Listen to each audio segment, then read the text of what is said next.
Hi అండి, this is రాగా.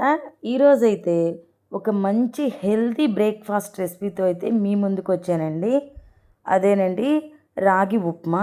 ఇది చాలా టేస్టీగా ఉంటుందండి, చేసుకోవడం కూడా ఈజీయేనండి.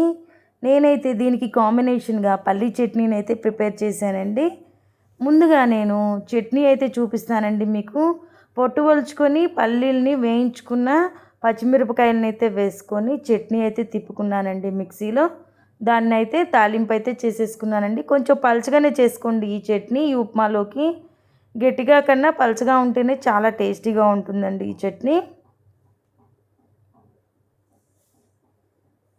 ఈ రాగి ఉప్మాలోకి ఈ పల్లీ చట్నీ కాంబినేషన్ అయితే సూపర్గా ఉంటుందండి. ఒక్కసారి మీరు కూడా ట్రై చేసి చూడండి. ఈ ఉప్మా ఎలా చేసుకోవాలో మీకైతే చూపిస్తానండి ఇప్పుడు.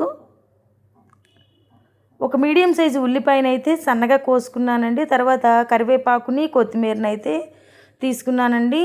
కొంచెం అల్లము, 2 పచ్చిమిరపకాయలని, ఒక క్యారెట్ని అయితే సన్నగా తరుముకున్నానండి. కొంచెం జీడిపప్పు పలుకులను అయితే తీసుకున్నానండి. జీడిపప్పు బదులుగా వేరుశనగ పప్పు అయినా తీసుకోవచ్చండి. ఇది రాగి ఉప్మా రవ్వ అండి. ఇది మనకి ఉప్మా రవ్వలాగా ఉంటుందండి, పొడిలాగా ఉండదు. ఇది రాగి పౌడర్ లాగా అయితే ఏమి ఉండదండి. ఇది బరకగా ఉంటుంది, అదే చూపిస్తున్నాను. మాకైతే మార్కెట్లో దొరుకుతుందండి ఇలాగా రాగి ఉప్మా రవ్వ అని చెప్పేసి. మేమైతే దాన్ని తెచ్చుకొని యూస్ చేస్తామండి. మీకు అదే చూపిస్తున్నాను. ఇప్పుడైతే తాలింపు వేసుకుందామండి. కొంచెం ఒక 2 స్పూన్ల వరకు ఆయిల్ని వేసుకొని తాలింపు గింజలను అయితే యాడ్ చేసేసుకుందామండి. అవి వేగిన తర్వాత ఉల్లిపాయలను కూడా మనము వేసుకుందామండి. సన్నగా ఏమి కోసుకోక్కర్లేండి, పొడుగుగా కోసుకోండి ఉల్లిపాయలు. అప్పుడే టేస్ట్ బాగుంటుందండి ఉప్మాలోకి. ఉల్లిపాయలు అయితే వేగిపోయినాయండి చక్కగా. ఇప్పుడు దీనిలోకి కొంచెం జీడిపప్పు పలుకులను అయితే వేసుకుందామండి. జీడిపప్పు బదులు వేరుశనగ పప్పు అయినా వేసుకోవచ్చండి. ఇవి కొంచెం వేగిన తర్వాత మనము పచ్చిమిరపకాయలని, అల్లంని, క్యారెట్ ముక్కల్ని అయితే వేసుకొని కొంచెం వేయించుకుందామండి పచ్చివాసన పోయే విధంగా. మరి ఎక్కువేం వేగాల్సిన అవసరం ఏం లేదండి, పచ్చివాసన పోతే చాలండి. దీనిలోకి కొంచెం కరివేపాకును కూడా మనం ఇప్పుడైతే యాడ్ చేసేసుకుందామండి. ఇవైతే కొంచెం సేపు వేగించుకుందాము. ఇవి ఎంత పర్ఫెక్ట్గా వేగితే అంత టేస్ట్ వస్తుందండి మన ఉప్మాకి. ఇవి పిచ్చిగా ఉంటే ఉప్మా అంత టేస్ట్ అనిపించదండి.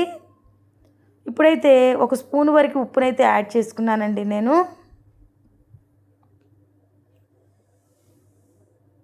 ఉప్మాకి ఎంతైతే పడుతుందో అంత ఉప్పునైతే యాడ్ చేసుకోండి.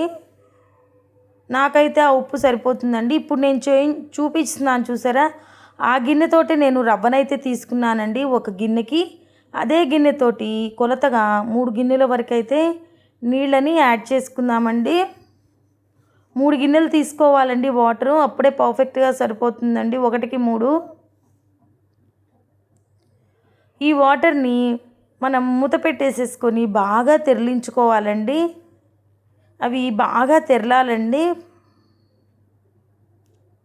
చూసారా, చక్కగా అయితే తెరలిపోతూ ఉంది వాటరు. ఈ టైంలో మనము ఉప్మా రవ్వనైతే యాడ్ చేసుకుందామండి, రాగి ఉప్మా రవ్వని. ఇదైతే తేలిగ్గానే చేసేసుకోవచ్చండి. ఉండకట్టకుండా ఉండడం కోసం మనం గెంటెతోటి వాటర్లో తిప్పుతా కొంచెంగా మనం రవ్వనైతే యాడ్ చేసుకుందామండి. ఆ విధంగా నేను చూపించిన విధంగా యాడ్ చేసుకున్నారనుకోండి, ఉండైతే కట్టదండి అసలు. చూసారా, ఇప్పుడైతే మనము హై ఫ్లేమ్ మీద వద్దండి, మంట అయితే తగ్గించేసుకుందాము.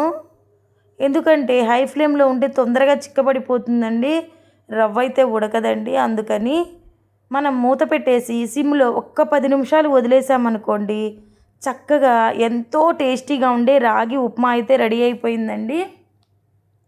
నా వీడియో కనుక మీకు నచ్చినట్లయితే ప్లీజ్ లైక్ చేసి, షేర్ చేసి, సబ్స్క్రైబ్ చేసుకోండి. ఇది చల్లబడితే గట్టిగా అవుతుందండి.